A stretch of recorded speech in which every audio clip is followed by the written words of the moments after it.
सफ़ीर अदब YouTube channel पर आपका इस्तकबाल है। पेश है गयास अहमद गद्दी के अफसानवी मजमूए बाबा लोग में शामिल अफसाना मंज़र व पस मंज़र। सिने व्यू में लोग आने जाने लगे हैं। एक एक करके काफ़ी लोग पहुंच गए हैं। खाली मेज़ें भर रही हैं। कई खूबसूरत निस्वानी चेहरे भी दिखाई देने लगे हैं। रंगीन और कीमती कपड़ों से इवनिंग इन पेरिस की खुशगवार लपटें आ रही हैं। खूबसूरत मुस्कुराहटें बिखर बिखर जाती हैं। कोई खूबसूरत जोड़ा एक दूसरे के बाजू का सहारा लिए दाखिल होता है तो मुश्ताक निगाहें बड़ी मोहब्बत से खुशामदीद कहती हैं और पुज़मुर्दा चेहरों पर झूमती हुई बाहर की सी दिलनवाज कैफियत छा जाती है। काउंटर पर ऊँगते हुए मैनेजर की आंखों में ताजराना चमक आ गई है और वो सफ़ेद वर्दियों में मलबूस बगुलों की तरह देखने वाले बैरों को बड़ी कड़ी नज़र से देखने लगता है जो अब तक पिछली दीवारों का सहारा लिए ऊँग रहे हैं। जवाब में ये बैरे कोक भरी हुई गुड़ियों की तरह इधर उधर गर्दन झुकाए हुए दौड़ने लगे हैं, थके हुए चेहरे पर ज़बरदस्ती की बशाशत पैदा किए हुए। सिने व्यू में एक ज़िंदगी सी फैल रही है। लोग बाग बातों में मसरूफ़ हैं। मोहब्बत की बातें, फ़िराक के गम में डूबी हुई जाँ गुसल बातें कि आंखों में सैलाब सा उमड़ा चला है। कोयले और अबरक की कानों और नए मिलों का जिक्र, कलकत्ता के रेस कोर्स में जीती हुई उन बेशुमार रकमों के तस्करे जो रात की रात किसी बंगाली हसीना की आगोश और पुरानी शराब में गर्क कर दी गई हों। फिर कहकहे, छेड़छाड़, चमचे और प्लेटों की आवाज़ें, एक प्यारा सा शोर, एक दिलकश हंगामा और उसके दरमियान सफ़ेद वर्दियों में लिपटे हुए सियाह रू बैरों की अकीदत से झुकी हुई गर्दनें और रोबे हुस्न और रोबे दौलत से कांपते हुए लब आहिस्ता से बड़े सहमे हुए अंदाज में गोया शहनशाह वक्त को बेदार करने वाली कनीज़ों के खरीदे हुए होंठ हिल रहे हों। यस सर, बहुत बेहतर साहब, ऑल राइट सर। रसगुल्ले से भरी हुई प्लेट को देखते हुए मारवाड़ी नौजवान ने अपने बिलमुकाबिल बैठी हुई एंग्लो इंडियन महबूबा को कहा, अरे खाओ खाओ डार्लिंग, शर्माना कैसा। यह हसीना जिसकी आंखों में तकद्दुस था बड़ी चोर निगाहों से इधर उधर देखती है, आसपास लोगों की निगाहों में कुछ तलाश करती है, फिर एक बार मुस्कुराकर अपने महबूब को देखती है, रसगुल्ले को तकती है और फिर आहिस्ता से कांपती हुई उंगलियों में थामे हुए कांटे में रसगुल्ले को फंसाकर मुंह में रख लेती है और आहिस्ता आहिस्ता मुंह चलाती है। उसका चेहरा शर्म से कश्मीरी सेब की तरह सुर्ख हो गया, तुलू दम सूरज की तरह पाकीज़ा। न शर्मा हसीना सुबह बहारां, न शर्मा। जहर में डूबे हुए या अफ्यूनी रसगुल्ले जब रफ्ता रफ्ता तुम्हारे ज़मीर को एकदम से गहरी नींद सुला चुके होंगे, उस वक्त ये कश्मीरी सेब सड़ गलकर जर्द हो चुके होंगे, आंखों का तकद्दुस मर चुका होगा। उस वक्त रसगुल्ला तो क्या, सिगरेट के एक टुकड़े के लिए तुम सरमाया हयात लुटाती फिरोगी और लोग इसके लिए भी तैयार न होंगे। कश्मीर के सेब आज ही से पक रहे, इसलिए ए हसीना। बेरे ने चाय की ट्रे सामने लाकर रख दी है। बेरा, तुम्हारी उम्र क्या है? 40 बरस जनाब। कितने बरस से बैरे का काम कर रहे हो? कोई 26 बरस से जनाब। पूरे 26 बरस हुए? Yes sir. इन 26 बरसों में तुमने यस सर के अलावा भी कुछ सीखा है? नहीं जनाब, मगर मेरा बेटा शायद वो सब कुछ सीख रहा है जो मैंने नहीं सीखा। वो हरामज़ादा होटल की नौकरी नहीं करना चाहता। वो शीशे के बर्तन सर पर लिए गली में मारा मारा फिरता है। उल्लू का पट्ठा, बिल्कुल सड़ी निकला हुजूर, बिल्कुल सड़ी। फिर उसने बड़े राजदाराना अंदाज में कहा, कभी कभार मैं होटल की कोई अच्छी सी चीज़ चुरा कर ले जाता हूँ तो उसे नहीं खाता। कहता है इसके खाने से मेरी आंखों से कम दिखाई देने लगेगा। हरामज़ादा, जनाब ऐसा खाना तो उसने उम्र में चखाना होगा। Well sir. Yes sir. Yes sir. बेरा चला गया। उसने अपने नाखल्फ लड़के की शिकायतें करके मेरी खुशनुदी हासिल कर ली है। उस नालायक औलाद की शिकायतें जिसने बाप का सबक भूल कर जिंदा रहने के लिए एक अलग रास्ता इख्तियार किया है। नादान छोकरे, अब तुम्हें बाप की जायदाद में से एक सिक्का भी नहीं मिलेगा। निगाहें उठी तो दरवाजे पर खड़े हुए गजनफर नवाब दिखाई दिए। उनके साथ खिलाफ दस्तूर एक की जगह दो लड़कियां हैं। कीमती अमेरिकन सूट ज़ेबेतन है। वो उकताया हुआ चेहरा लिए एक खाली मेज़ के करीब बैठ जाते हैं। क्या हाल है हुजूर नवाब साहब? मैं बहुत परेशान हूँ, बहुत परेशान। अपने बाप के इंतकाल के बाद जब गजनफर नवाब ने एक रोज़ अपने सरमाए का अंदाज़ा लगाया तो उनकी आंखें चौंधिया गईं और वो कॉलेज की वर्ड्सवर्थ की शायरी, शेले की नज़मों और शेक्सपियर के अदब को भाड़ में झोंक अपने बचपन के शौक़ को पूरा करने बम्बई चले गए और वहाँ उन्होंने अपने देरीना शौक़ को पूरा किया, यानी एक फ़िल्म बनाई। फिल्म नाकाम रही। कोई बात नहीं नवाब साहब, कोई बात नहीं, ये होता ही है। 4 ही लाख की तो बात है, एक कोशिश और सही। मर्द बायद कि हरासा न शवद। नवाब साहब ने हवारियों के मशवरे से एक और फिल्म बनानी शुरू की। नवाब साहब, देखी है आपने, क्या गज़ब की छोकरी है, क्या जवानी है, क्या सीने का उभार है। वो जो किसी ने कहा है ना कि वो इधर बांध के रखा है जो माल अच्छा है कि मिन्नवन तफसीर है। हुजूर सिर्फ एक बार शर्फ़ बारियाबी देकर देखा जाए। हुजूर फिल्म की हीरोइन ने आज रात आप ही के यहाँ रिहर्सल के लिए कहा है। हुजूर ये, हुजूर वो। और यूं नवाब साहब के 11 लाख रुपए ख़त्म हो गए और फिल्म की कागज़ी तैयारी भी मुकम्मल ना हो पाई। तो अचानक एक रोज़ जब नई एक्स्ट्रा गर्ल ने 5 हीरे वाले जुड़ाव हार की फरमाइश की तो उनकी नज़र बैंक बैलेंस की तरफ गई और उनके हाथों के तोते उड़ गए। एन उसी वक्त हवारियों, नई एक्स्ट्रा गर्ल और फिल्म की हीरोइन बैक वक्त सबों को अपनी अपनी मसरूफियात याद पड़ गईं और नवाब साहब ने देखा कि कंपनी के बेशुमार नौकर उनके आगे पीछे घूमने लगे हैं। तो उन्होंने चुपके से एक रात ये कहकर कि नई फिल्म की आउटडोर शूटिंग के लिए कोल्हापुर की जगह का मुआयना करने जा रहा हूँ, अपना बिस्तर तक छोड़कर बम्बई से चले आए। और मैं बहुत परेशान हूँ, मैं बहुत परेशान हूँ। आप बहुत परेशान हैं। इस आला सूट, इन दो लड़कियों के दरमियान, सिने व्यू के रोमान आफरी माहौल में आपको सुकून नहीं। और वो हरामज़ादा बेरे का छोकरा कहता है कि गली गली घूमने और सूखी रोटी में बहुत मज़ा है। बूढ़ा बेरा सच कहता है कि लड़का सड़ी है, 16 आना सड़ी मालूम पड़ता है। नवाब साहब एक खाली मेज़ पर चुपचाप बैठ गए हैं। उन्हें देखने से मालूम होता है कि वाकई वो बहुत परेशान है। नवाब साहब के पहलू वाली मेज़ पर एक अधेड़ उम्र की औरत एक 17-18 साल के नौजवान की टांगों में टांगें फंसाए बियर की हल्की हल्की चुस्की ले रही है। उसकी साड़ी का रंग चॉकलेटी है और ब्लाउज सफ़ेद, जिस पर जा बजा शीशे के टुकड़े लगे हुए हैं। उसका जिस्म पिलपिला हो गया है मगर चेहरा पाउडर की दबीज़ तह के बायस कदर खूबसूरत लग रहा है। वो बूढ़ी होकर भी जवान है। उसने अपनी ख़िज़ा रसीदा उम्र को मसनूई बहार से छुपा लिया है। उम्र की ये मंजिल उसे पसंद नहीं, क्योंकि उसका ख़याल है कि उम्र की ये मंजिल इश्क के लिए मौजूद है। और इश्क वो रूहानी ग़ज़ा है जिसके बग़ैर ज़िंदगी अधूरी है, नामुकम्मल है और उस रात की तरह है जिस रात पूनम की चांदनी न हो। उसने शादी नहीं की है।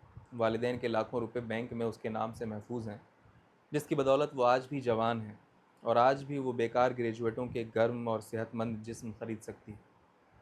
आज़ादी इंसान का पैदाइशी हक़ है और इस पैदाइशी हक़ की मुहाफ़िज़त के तरीक़ों से वो अच्छी तरह वाकिफ़ है। लोग नादान हैं जो उसे शादी की तलक़ीन करते हैं। यूँ पाबंदी में पड़कर इंसान एक फ़ितरी हक़ से महरूम हो जाता है। फिर बखेड़े अलग। ना बाबा, ना बाबा, मुझे ये ज़िंदगी पसंद नहीं। मुझे तो हर रोज़ एक नई चीज़ चाहिए। जहाँ कोई नई शक्ल दिखा दी दिले नादा मचलता है कि बस हम तो यही लेंगे। नवाब साहब को अपने करीब पाकर उसकी आंखें चमक उठीं। आहा, कितना खूबसूरत जवान है, कैसा तवाना जिस्म है। उसकी निगाहें नवाब साहब के परेशान मगर खूबसूरत चेहरे पर लगी हुई हैं और चेहरे से यूँ मालूम पड़ रहा है जैसे मुस्कुराहट फूट पड़ रही है। उसने अपने साथ वाले नौजवान को एकदम भुला दिया है और अब उसकी टांगें भी अलग हो चुकी हैं।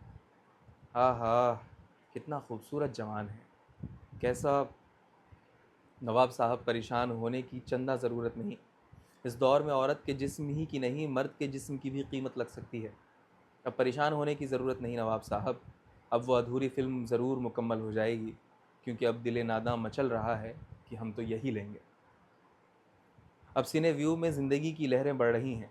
ग्राहकों की तादाद में इजाफा होने लगा है।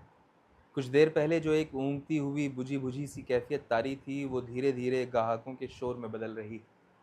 ऐसा मालूम हो रहा है कि अब तक जो ज़िंदगी नींद की आगोश में पड़ी हुई थी अब होले होले जाग रही है, मगर उसकी आंखों का खुमार और नींद की मस्ती बाकी है।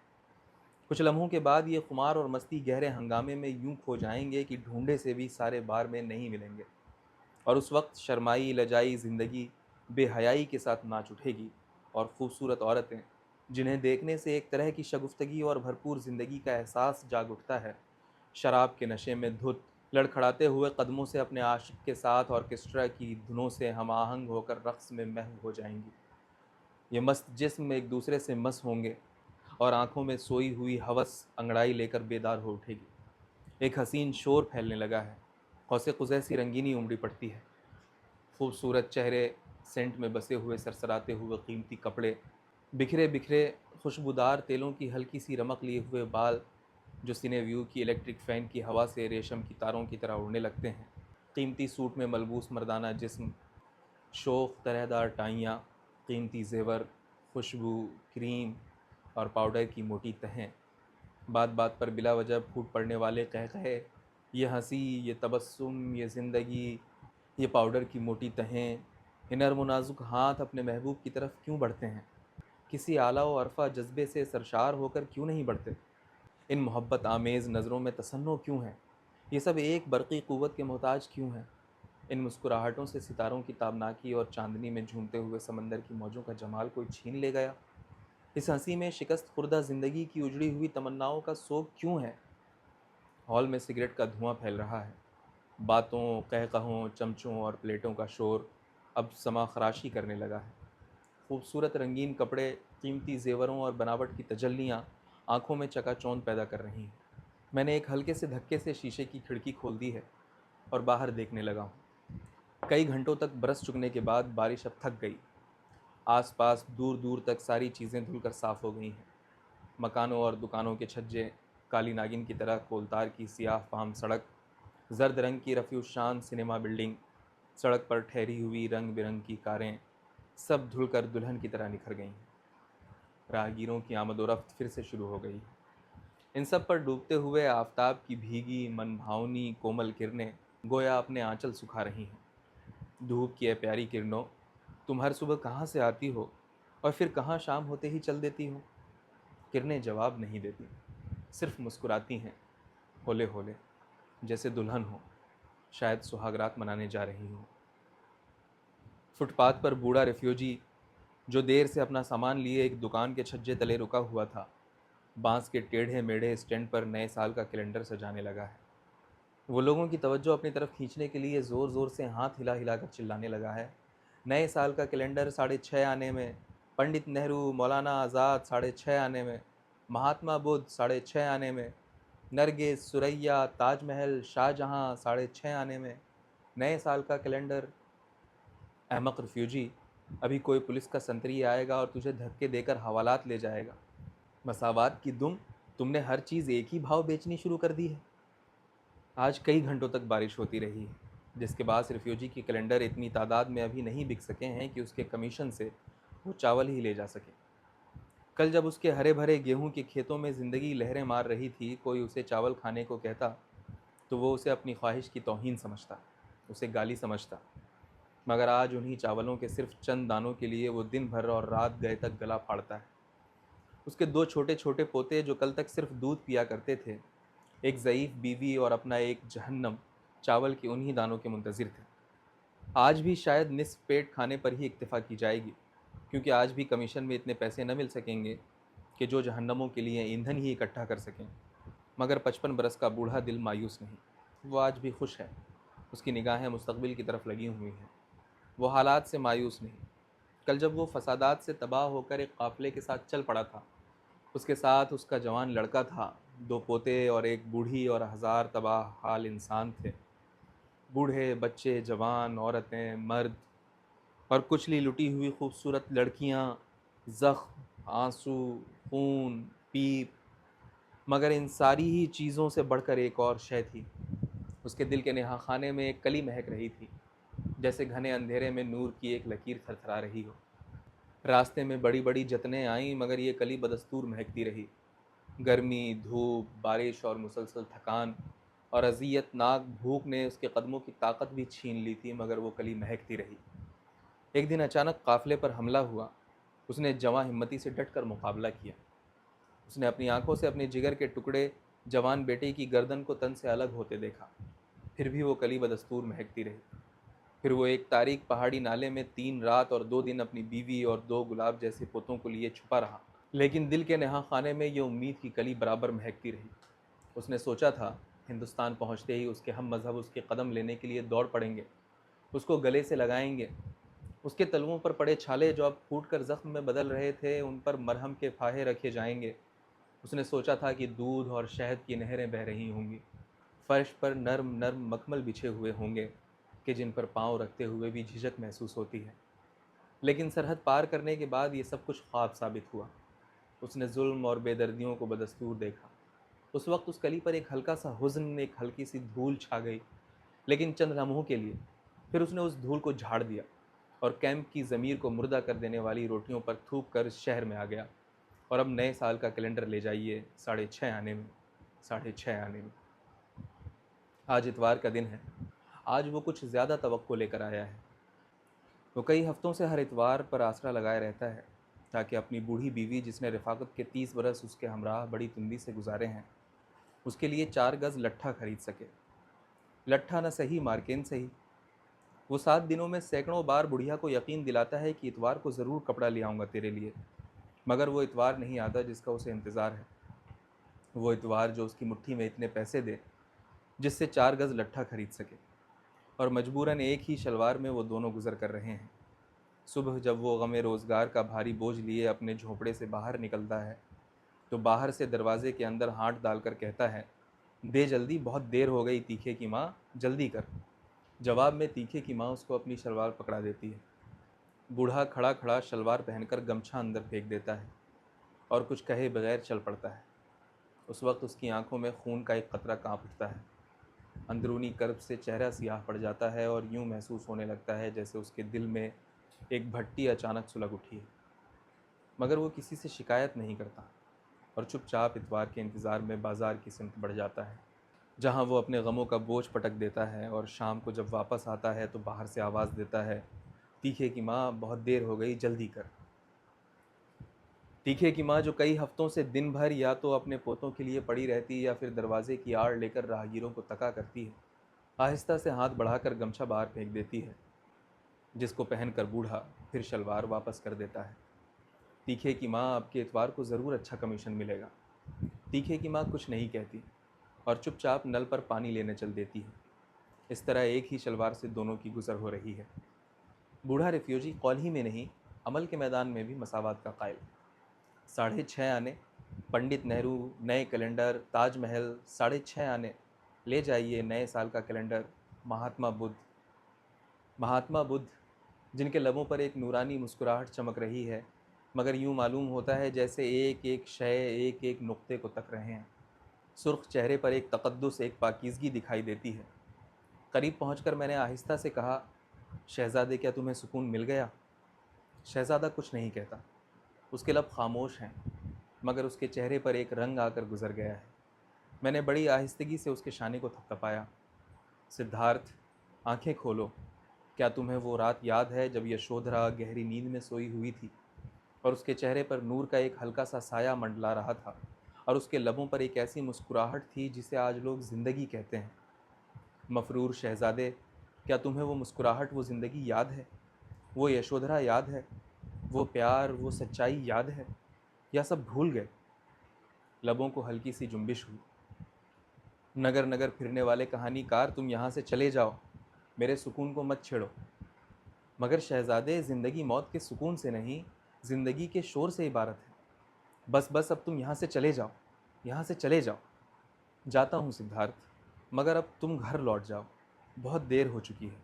कोई वक्त की राह पर नज़रें गाड़े सदियों से मुंतज़िर बैठा है। कौन है वो? सुकून की तलाश में भागे हुए शहज़ादे, कितने नादान बनते हो। वो यशोधरा है। लौट जाओ सिद्धार्थ, लौट जाओ। यशोधरा ज़िंदगी के रूप में आज भी तेरा इंतज़ार कर रही है। नए साल का कैलेंडर 6:30 आने में एक। नए साल का कैलेंडर ले जाएं। महात्मा बुद्ध, ताजमहल, शाहजहाँ। शाहजहाँ एक महल का वसी कमरा है जो कीमती ईरानी कालीनों, अतलसी पर्दों, चीनी गुलदानों और मुख्तलिफ़ किस्म के सामान से आरास्ता है। तलाई पाइयों वाली पलंग पर शहनशाह शाहजहाँ नीम दराज है। करीब ही आबनूस की कीमती कुर्सी पर मखमली लिबादा ज़ेबतन किए शाही तबीब शहनशाह की नब्ज़ मुलाहिज़ा फरमा रहे हैं। आसपास चंद मसाहिब दस्त बस्ता और सरनिगू खड़े हैं। पलंग के पीछे ताउस के लंबे लंबे पंखे लिए कनीज़ें खड़ी हैं। कनीज़ों के पीछे सफ़ेद रीश वाले 4 मुल्ला तिलावत कुरान में मसरूफ़ हैं। कमरे में एक लंबे लोबान दान से ऊदो अंबर का पेच खाता हुआ धुआं उठ रहा है। शाहजहाँ के चेहरे पर उदासी छाई हुई है। रंग जर्द है और लबों पर पपड़ी जमी हुई है। चारों तरफ गहरा सुकूत है। सिर्फ शहनशाह की लंबी सांस ठहर ठहर कर चल रही है, दबे दबे कदमों से कीमती कालीनों पर, जिन पर जरी का बहुत बारीक काम किया हुआ है।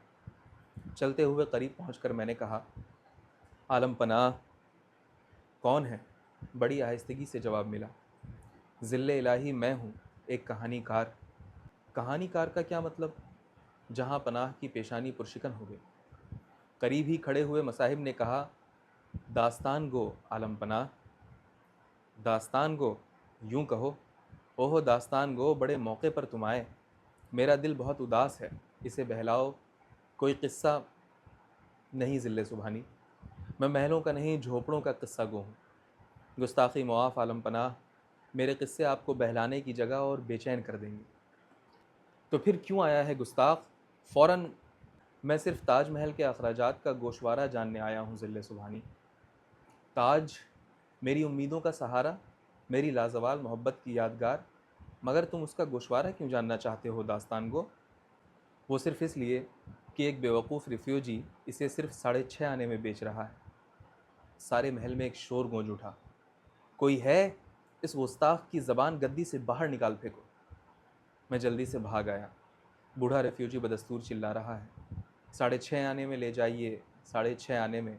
आगरे का ताजमहल 6:30 आने में। रेफ्यूजी के करीब खड़ा हुआ एक दुबला पतला यरकान ज़दा आदमी अलग चिल्ला रहा है, बेले का हार, नारी का सिंगार ले लो। बेले का? उसके हाथ में लकड़ी का एक तराशीदा टुकड़ा है, उसमें बेले के हार झूल रहे हैं। सफ़ेद सफ़ेद फूल तारों की तरह दिखाई दे रहे हैं। उनकी नर्म नर्म पंखुड़ियाँ बारिश के कतरों से नम हो गई हैं। भीनी भीनी खुशबू, एक कैफ, एक नशा, एक सहर बनकर आसपास फैल रही है। बेले का हार, नारी का सिंगार, बेले का हार। कीचड़ उड़ाती हुई एक जीप सामने आन खड़ी हुई। उसमें से एक बंगाली हसीना उतरी। उसके लंबे बाल एक बड़े से जोड़े की शक्ल में फूल से दिखाई दे रहे हैं। बेले के हार वाला ज़ोर से चिल्लाया, नारी का सिंगार, नारी का सिंगार। बंगाली हसीना हारों की तरफ मुतवज्जो हुई।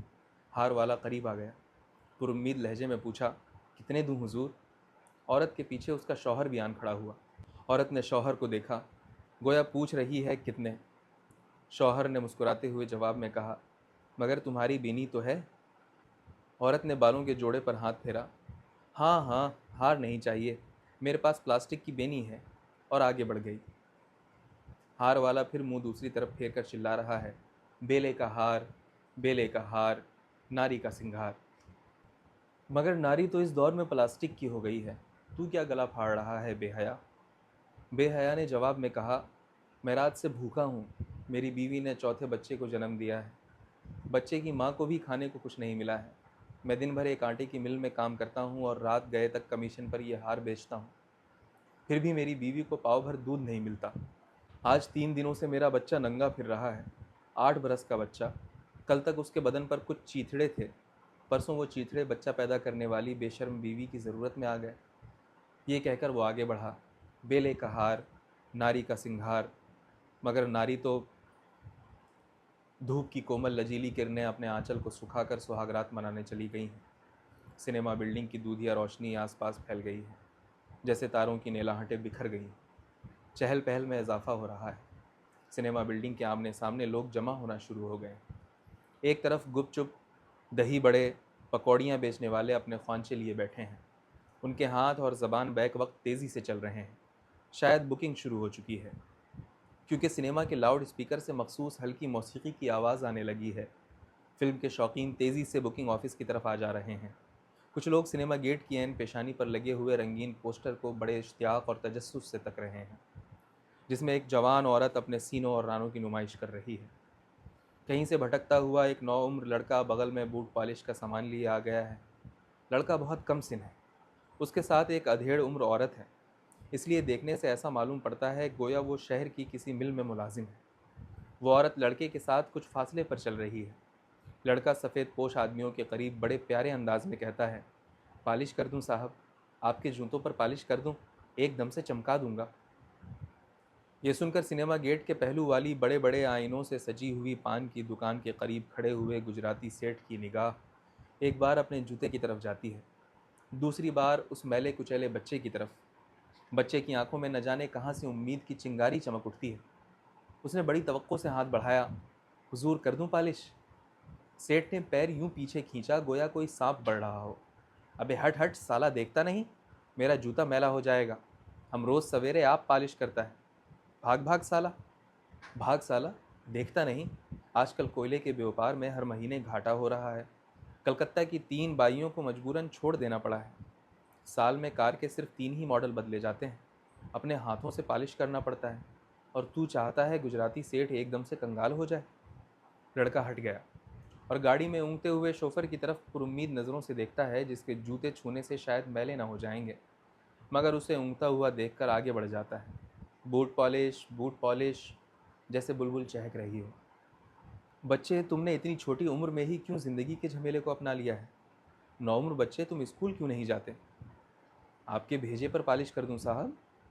अरे लड़का, तू बड़ा गुस्ताख मालूम होता है। साए की तरह साथ रहने वाली अधेड़ उम्र औरत कदरे मायूसी से लड़का की तरफ देख रही है। ये औरत कौन है बच्चे? ये तुम्हारे साथ साए की तरह क्यों लगी हुई है? ये मेरी माँ है। ये मेरे बाप की खोज में हर रोज़ मेरे साथ शहर आती है। ये पगली है। मेरा नन्हा भाई बीमार पड़ा है, ये उसका भी ख्याल नहीं करती। जब गांव में काल सा पड़ने लगा और कई कई दिनों तक चावल की शक्ल तक देखनी नसीब न होने लगी, चावल जिसे उसके और उसके शौहर के हाथों ने बोया था, सींचा था, काटा था, चावल जो अब उसके कब्ज़े में नहीं था, गांव के सदियों पुराने लुटेरों के तसर्रुफ़ में था, चावल जो सिर्फ़ एक याद, एक ख्वाब बनकर रह गया था। और छोटे छोटे बच्चों की रातें मुसलसल भूख से साएं साएं करते हुए कानों में सीसा पिघला कर डालने लगीं। उस वक्त सुनी सुनाई बातों में आकर उसके शौहर ने एक दिन बीवी से कहा, क्यों ना वो शहर चला जाए, जहाँ के कारखानों में इतनी मजदूरी मिल जाती है कि एक आदमी कमाए और 3 खाएं। ये सुनकर उसकी बीवी की आंखें फटी की फटी रह गईं।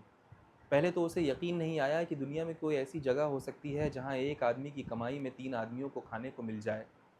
मगर जब उसके शौहर ने अच्छी तरह यकीन दिलाया और गांव के दूसरे लोगों के किस्से सुनाए जो शहर में मौज उड़ा रहे थे, तो वो खुशी से झूम उठी और अपने तीसरे यानी सबसे छोटे बच्चे, यानी जो ज़िंदगी के मैदान में कड़ी धूप बनकर आया था, को चूम लिया और उसी दिन मकई का ढेर सा डंठल लेकर शौहर के साथ चढ़ पड़ी।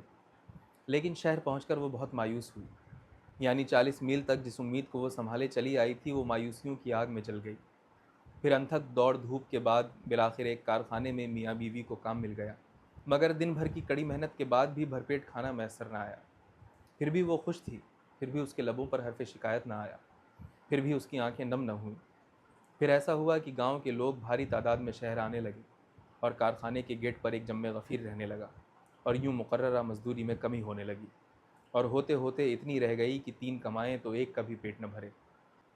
तो अचानक कारखानों में हड़ताल हो गई और चावल के दाने एकदम से छिन गए और जहन्नम की आग तेज़ से तेज़ तर होती गई। भूखे बच्चों की चीखें बढ़ती गईं। हड़ताल की मुद्दत में इजाफा होता गया।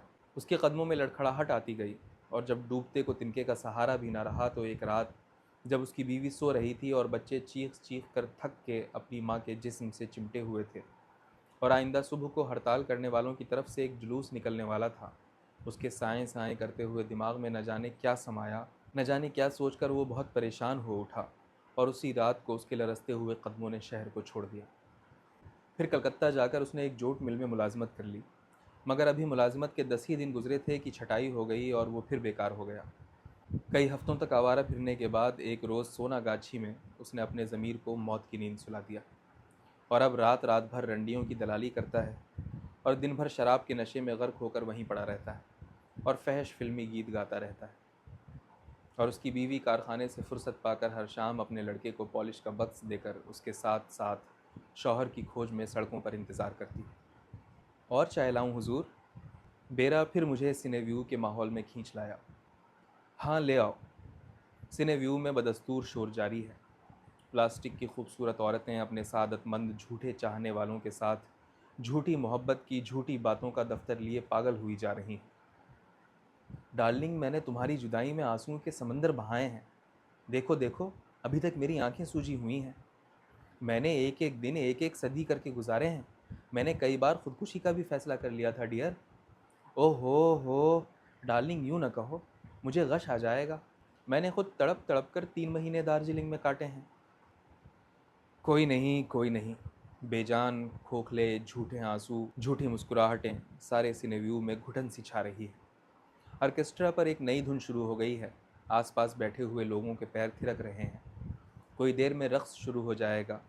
जिस्म से जिस्म मिलेंगे और सारे हंगामे शराब और रक्स के नशे में मस्त होकर बार के तारीक कोहरों में सो जाएंगे। और झूठी ज़िंदगी, झूठे आसार खोए हुए बगुलों की तरह तलाश करने पर भी नहीं मिलेंगे। शराब के नशे में धुत जोड़े जब रात गए जागेंगे, और रात दिन नई मिल, नई कान, नई बिल्डिंग और ब्लैक मार्केट की नई स्कीम बनाने वाले वालिदैन का जब उन्हें ख्याल आएगा और खाली जेबों की तरफ हाथ जाएगा तो वो बकटट भागेंगे। पाउडर और क्रीम की तहों के नीचे छुपे हुए चेहरों पर मौत की सी उदासी छा जाएगी, और उस वक्त झूठी मोहब्बत की सारी दिलनवाज बातें, फिराक के शिकवे, जुदाई में बहाए गए आंसुओं के सैलाब, सब कुछ एक भूला हुआ ख्वाब बन चुके होंगे। और प्लास्टिक की औरतें रसगुल्लों और शराब के जायके से महरूम लबों पर ज़बान फेर फेर कर अपने चाहने वालों के उकताए हुए बाजुओं का सहारा लिए खूबसूरत कारों में बैठकर अपने अपने डरबों को चल पड़ेंगी। दिल वाकई उदास होता जा रहा है। दिल नादा को क्या समझाऊं, इस कमबख्त को सिनेव्यू में भी ज़िंदगी की तलाश रहती है। मैंने फिर बाहर देखना शुरू कर दिया, जहां अधेड़ उम्र औरत अपने दुखों का बोझ लिए अपने मफरूर शौहर की तलाश में एक नाली के करीब बैठी हुई है। ज़िंदगी से भागे हुए सिद्धार्थ, घर लौट आओ। यशोधरा ज़िंदगी के रूप में अब भी तुम्हारा इंतज़ार कर रही है।